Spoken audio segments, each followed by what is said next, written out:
Écoutez, ça, c'est le kit parfait du spectateur d'un match d'improvisation. Il a, bien évidemment, un carton de vote. Ce carton lui sert à voter pour la joute qu'il préfère. S'il n'est pas d'accord avec la décision de l'arbitre, il va lui envoyer cette savate. Oui, parce que parfois le trio arbitral a des décisions qui sont un petit peu bizarres. Donc effectivement, là, le spectateur peut se prononcer. Et puis c'est le folklore aussi du match d'impro, c'est pour ça qu'on y vient, c'est interactif, le public participe, il donne son avis et le public fait aussi et surtout le spectacle. Ça indique que vous êtes en faillite et que vous avez été dénoncé par votre secrétaire. Une belle blonde à forte. Oh, l'article est plutôt flatteur.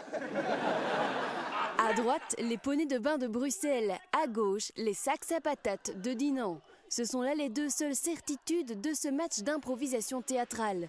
L'arbitre pas trop sympathique lance alors un thème et une catégorie. La prochaine improvisation sera comparée, n'aura pas de titre. Ah, il y en a quand même parmi vous qui connaissent l'impro.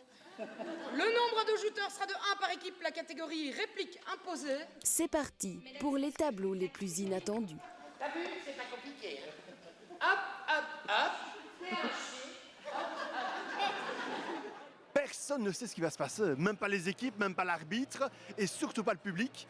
Et donc ce qu'il y a d'unique, c'est que le spectacle qui a lieu ici ce soir ne se déroulera pas, nulle part ailleurs. Il y a une soixantaine de catégories que l'arbitre peut nous imposer. Il y a aussi des improvisations libres où on est libre de faire tout ce qu'on veut.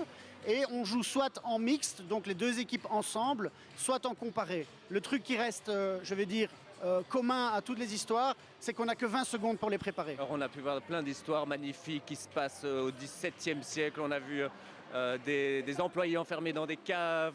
On a vu, qu'est-ce qu'on a vu? On a vu des animaux, on a vu des films d'horreur, des gens qui étaient enfermés dans leur maison et qui étaient menacés par les sœurs jumelles de la maison d'à côté. Donc on a vu plein d'univers très différents, très particuliers, complètement irréels, mais tout est possible.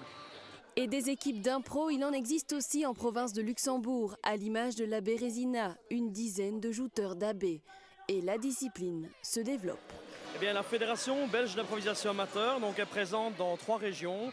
La région bruxelloise, le Namurois et bien évidemment la province de Luxembourg, province dans laquelle on a une antenne avec un bureau à Libramont. Au niveau des équipes, il y a actuellement 4 équipes. La Bérésina qui est en championnat, qui évolue en championnat.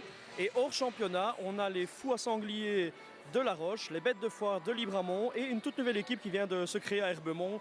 Donc on peut dire que vraiment l'impro se développe très très bien en province de Luxembourg.